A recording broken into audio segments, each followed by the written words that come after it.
Szanowni Państwo, musicie wiedzieć, że partnerami tego odcinka są Zen,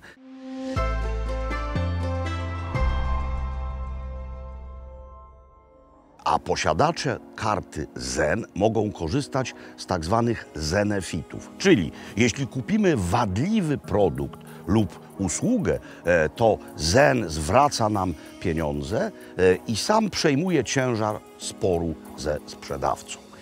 Drugim partnerem są wakacje.pl, dzięki którym możecie zwiedzić nie tylko Kretę, ale i inne cudowne miejsca na świecie. Zen i serwis wakacje.pl, partnerzy niniejszego odcinka.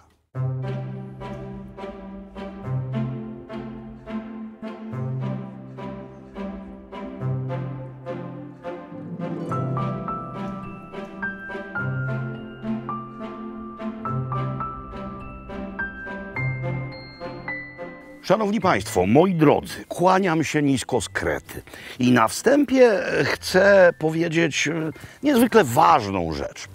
Wiadomo, że my wszyscy, którzy tutaj przyjeżdżamy, głównie kupimy się na plażach, no bo plaże i morze są, jakże słusznie, uważane za największą miejscową, wczasową atrakcję. Ale i mówię to z całą świadomością i to podkreślam. Jeśli chcemy zrozumieć historię tego miejsca, jeśli chcemy zrozumieć Kretenki i Kreteńczyków, nie możemy nie odwiedzić wnętrza wyspy. Cudownego, górzystego, zielonego, pachnącego ziołami. To właśnie to wnętrze, to jest istota Krety. Wybrzeże, stamtąd zawsze przychodzili najeźdźcy, stamtąd przychodzili okupanci, tam szaleli piraci, więc Kreteńczycy to raczej nie są rybacy i ludzie morza. To są ludzie śródziemnomorskich gór, takie jak te wokół nas.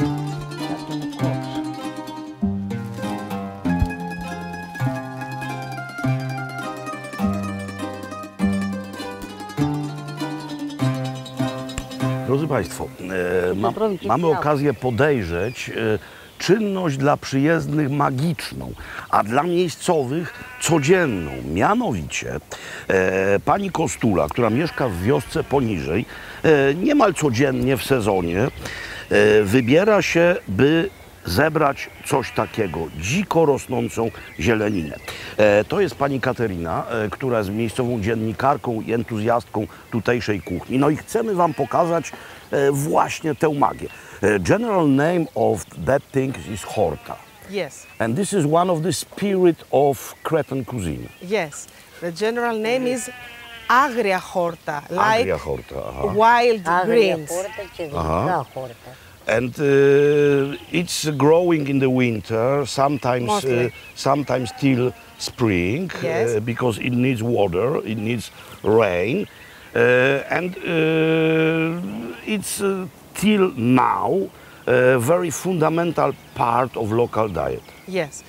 It's not only, wild greens, it's not only a food for us here in Crete. Yeah. We can found wild greens since the prehistorical times until today. And it's a very big element, a very special element in our cultural heritage. So it's a food for us, it's a medicine for us, but it's like a very important piece of our heritage, of our cultural heritage. Because elderly women like Mrs. Kostula used to cook them in different ways, and the same wild green, they used to change it, just putting another element. What sort of species we have here? Όλα αυτά τρώγονται, Well, όλα, όλα. this is Staphylinacas. Taste it. Okay. It's very nice to put it in pies. Δεν θα καταλαβαίνω. Jeśli będziecie na Krecie i horty nie spróbujecie, można śmiało powiedzieć, że nie wiecie nic o tutejszej kuchni. Pani Kostula mieszka w tej wiosce od przeszło 80 lat. No i zaprosiła nas do siebie, ponieważ gościnność jest istotą tutejszego życia. No i przygotowała własnoręcznie Καλτσούνια. kalcunia. Λίτρα. Pierożki, takie z ciasta rodzaj filo, nadziewane, no czym? No właśnie tym, czyli różnymi zebranymi własnoręcznie ziołami. Chrupiące i doskonałe.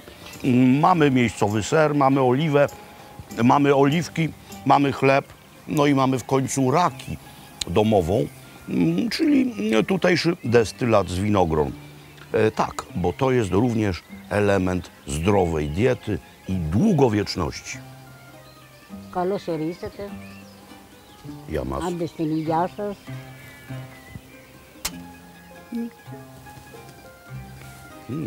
Ωραία. Dobre, dobre. Καλά. Ωραίο,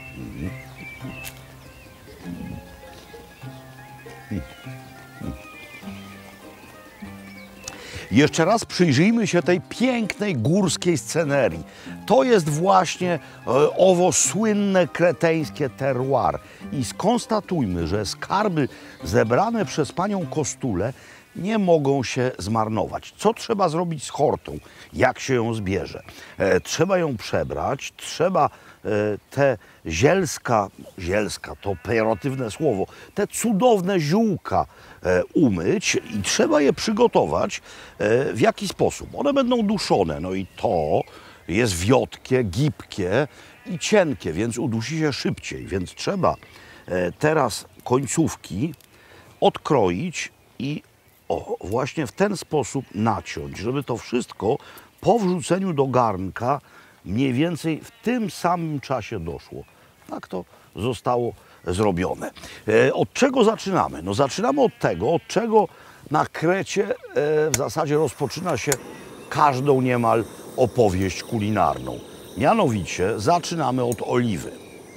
Sporo oliwy, bardzo dużo oliwy i teraz do tej oliwy trzeba dołożyć cebulę. Cebulę, którą... Gdzie tu jest ostra strona noża? To jest ostra strona noża. Cebulę, którą kroimy po prostu, tak, wiejsko, byle jak. I wrzucamy dopóki ta oliwa jeszcze nie jest potwornie gorąca. To wek. A to do środka. Teraz czosnek, młody czosnek, ale ten czosnek nie ma być solistą. Ten czosnek ma być jako jeden z instrumentów w wieloosobowej orkiestrze, więc tego czosnku naprawdę niedużo. Czyli w tym wypadku jeden ząbek takiego cudownego, młodziutkiego czosnku, również posiekany dość grubo. Tu jest skórka. Pamiętajcie, czosnek młody jest wielopiętrowy, czyli ma skórkę, w środku jest coś, co najbardziej pachnie, ale to wszystko można dodać. Dobra, i to się nie może zrumienić, a zobaczcie jak daje. Pięknie daje, to ma się tylko zblanszować, zeszklić, więc teraz horta. Trzeba to ułożyć łodyżkami w jedną stronę, po to, żeby było to łatwiej przekroić. Trzeba to przekroić na 3 części, powiedzmy, tak, żeby się do garnka zmieściło. Więc teraz jeszcze chwilę czekamy, mieszamy, to zaraz zmięknie i za chwilę zielenina wyląduje w środku.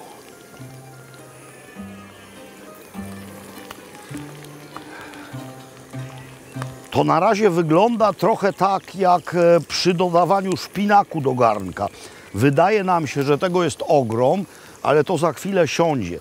I żeby to siadło lepiej, żeby to wszystko właściwej konsystencji nabrało, podlewamy to odrobiną wody, naprawdę odrobiną i na razie przykrywamy. A teraz trzeba zetrzeć no mniej więcej 2 pomidory tej wielkości. Zetrzeć, tak, zetrzeć. Jesteśmy na Krecie, a Kreta jest w Grecji, a Grecy pomidory ścierają. I pamiętajcie o jeszcze jednej ważnej rzeczy, żeby nie mylić Horty z admirałem Hortym. Admirał Horthy był z Węgier i nie smakował wcale tak dobrze jak ta zielenina.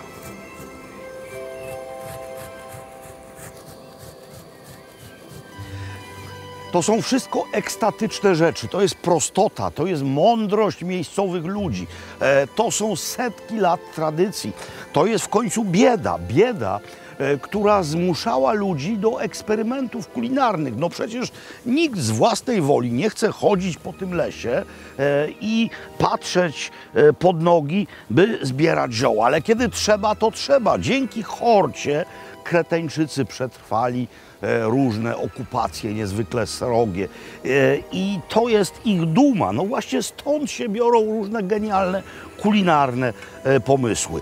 Pomidory to jest rzecz, którą przywiózł Krzysztof Kolumb, no ale dzięki mu za to, ponieważ one tutaj udają się genialnie, starte przepięknie, to już zmniejszyło swoją objętość i więcej płynu nie potrzeba. Mamy tutaj ten twiścik smakowy. Teraz sól, no miejscowa, morska sól. Na razie tyle.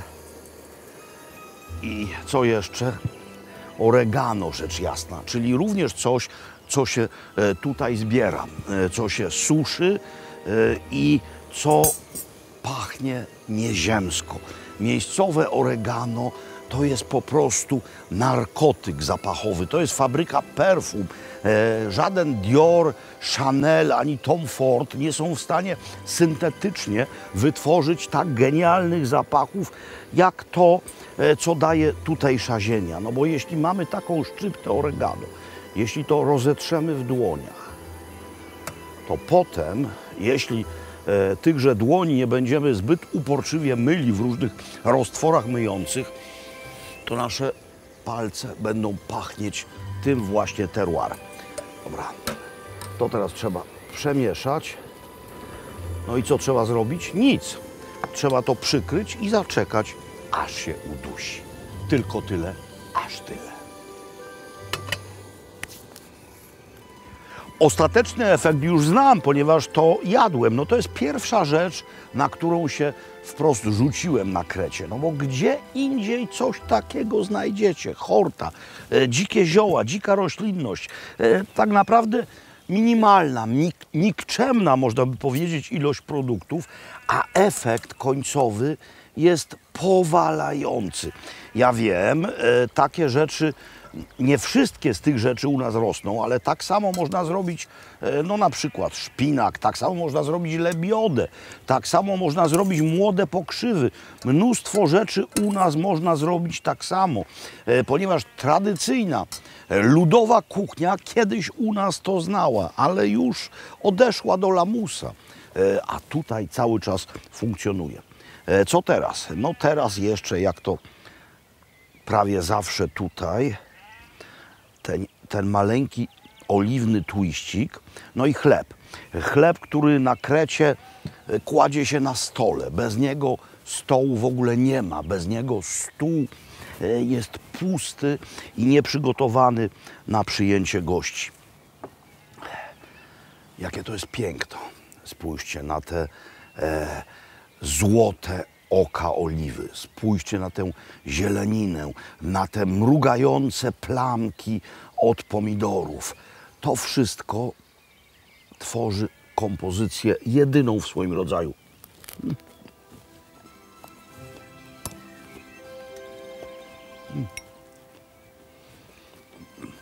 Jeśli miałbym do końca swojego żywota odżywiać się tylko zieleniną, to szukajcie mnie na Krecie.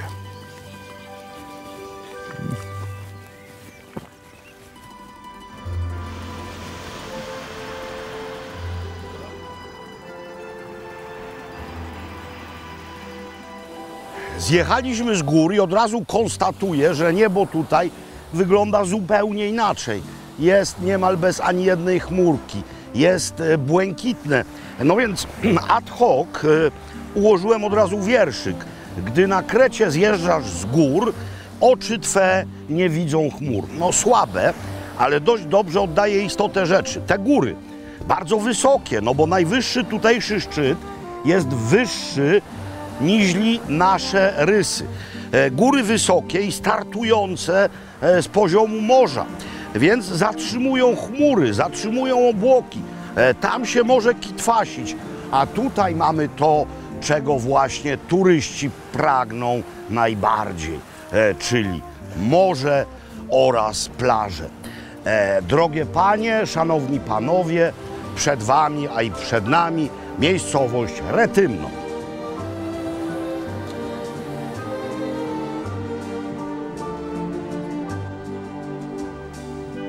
Nad miastem góruje wzniesiona przez Wenecjan forteca, czyli fortezza. Do dzisiaj tak jest ta twierdza zwana. No już wiecie, skąd w naszym arsenale językowym mamy słowo forteca. Rzecz zaprojektował wenecki architekt, specjalista od budowli obronnych, niejaki Sforza Pallavicini. No, Wenecjanie opanowali Kretę w wieku XIII, ale w wieku XVI bardzo dotkliwe stały się napady piratów muzułmańskich i właśnie do ochrony przed nimi wzniesiono owe umocnienia.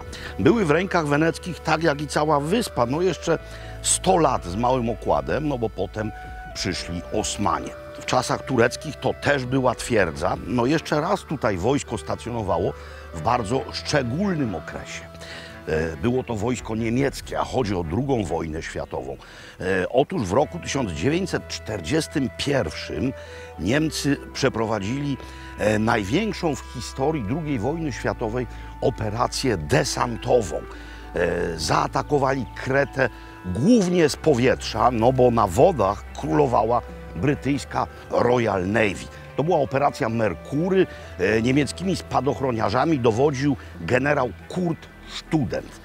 No i Kreta została zdobyta, ale straty były tak wielkie, że już nigdy potem w czasie wojny Niemcy nie powtórzyli na taką skalę podobnej operacji. A czemu Niemcy zaatakowali Grecję?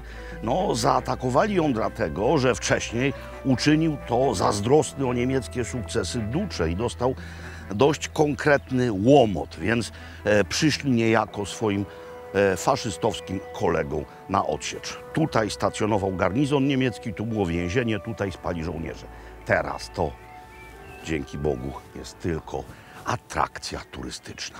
Fortezza, Fortezza Bella.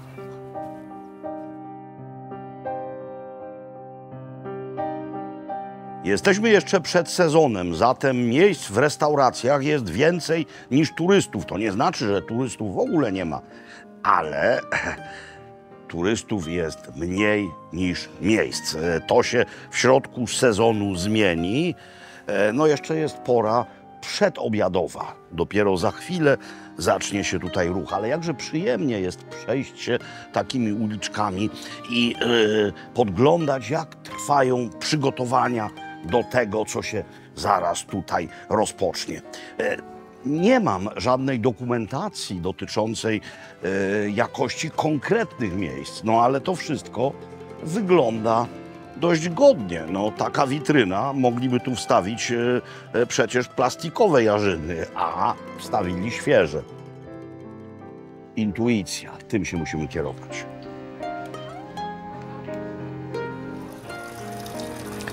Każde szanujące się miasto powinno mieć jakąś fontannę, no chyba że jest to miasto na pustyni, ale nawet miasta na pustyni są w oazach, więc fontanny też tam są.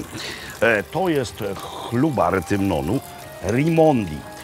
Sam koniec obecności tutaj Wenecjan, bo postawiona w roku 1626.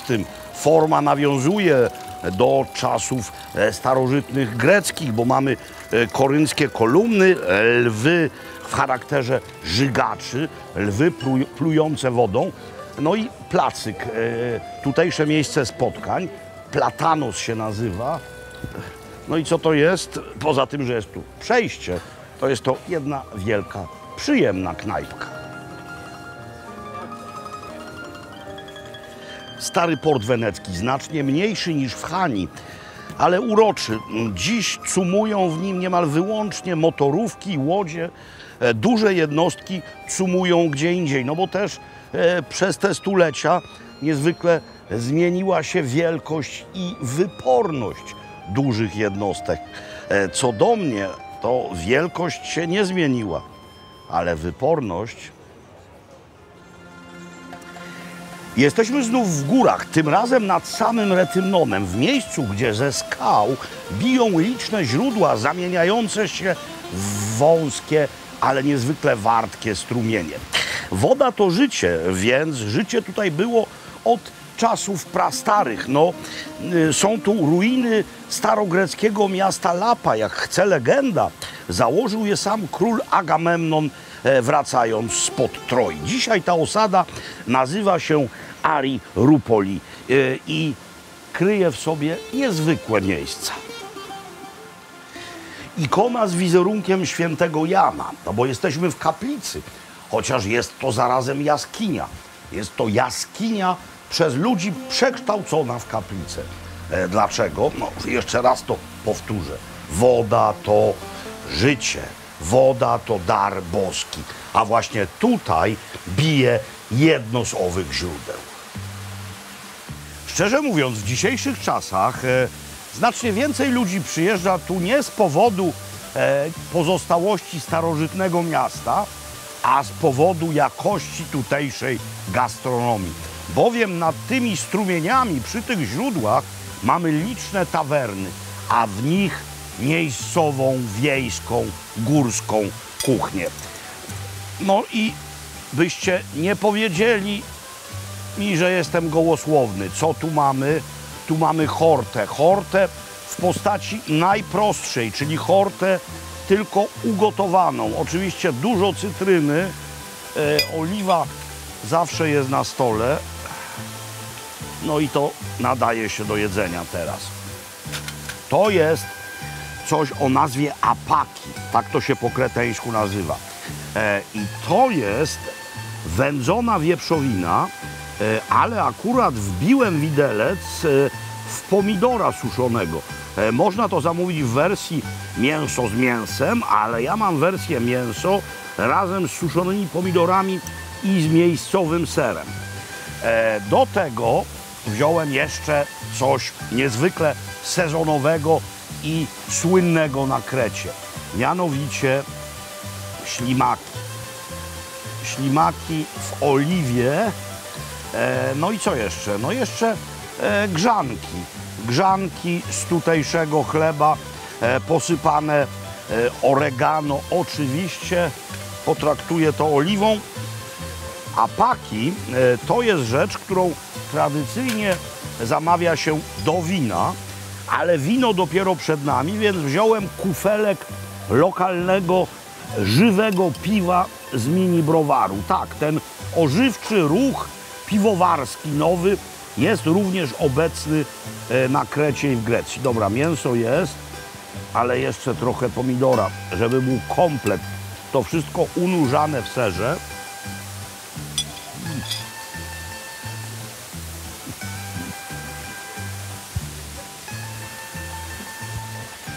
Bardzo dobre, bardzo dobre. To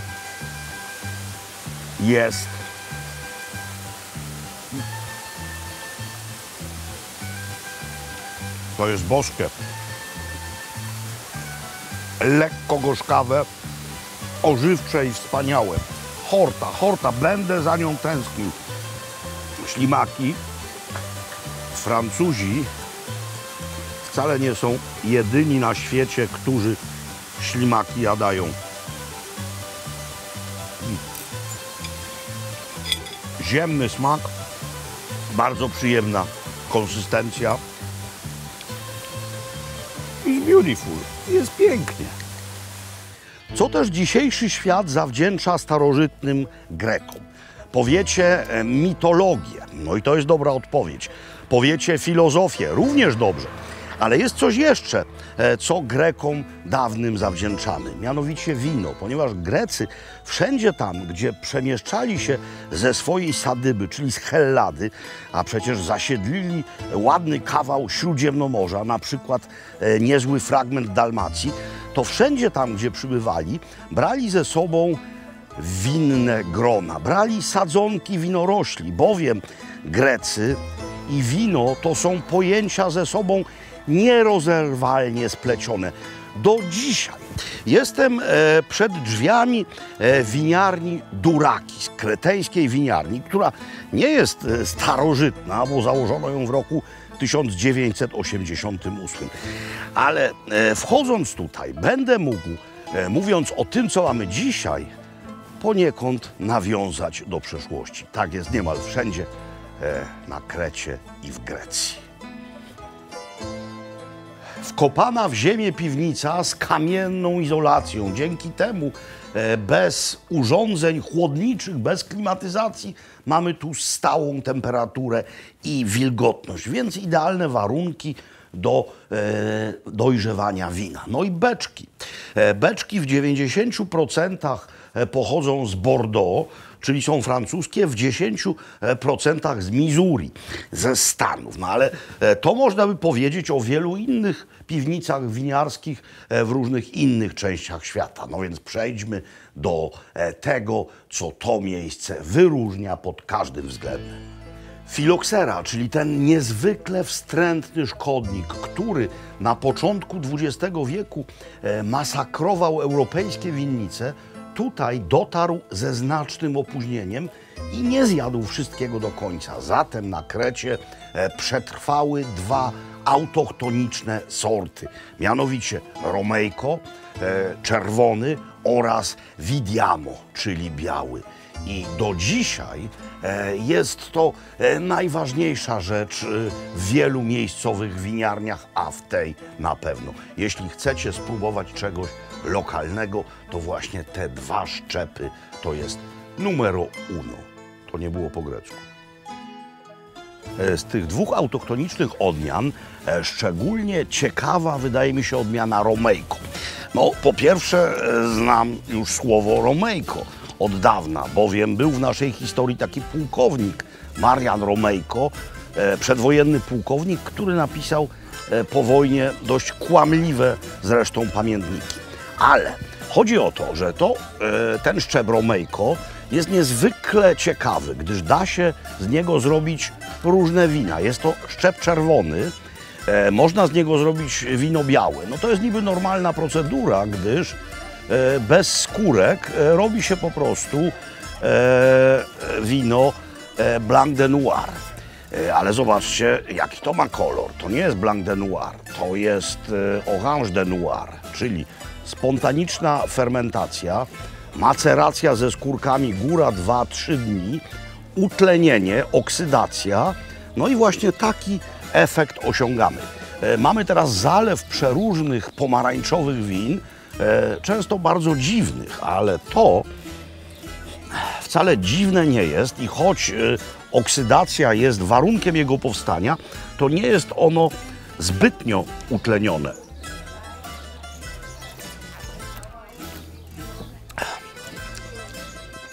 Niezwykle dobre, lekko jakby orzechowe w ustach, z pewną nutą słodyczy, choć jest to wino wytrawne, świetnie pasuje do jedzenia, no i w ogóle jest naprawdę pierwszoklaśną rzeczą. A to również robi się z Romejko, ale to jest robione taką samą metodą niemal, jak robi się słynne Vin Santo w Toskanii, czyli grona suszone na matach i potem tłoczone.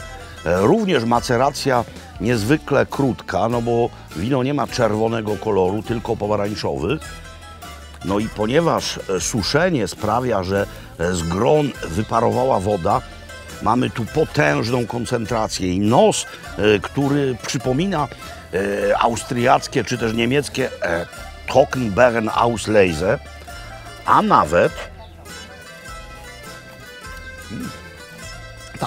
a nawet Eisweiny, czyli wina robione z gron, które ściął mróz. Słodka rzecz, ale ta słodycz nie jest bezmyślna. Doskonałe wina, więc pamiętajcie, że o ile Marian Romejko kłamał, tak, Szczep Romejko mówi prawdę.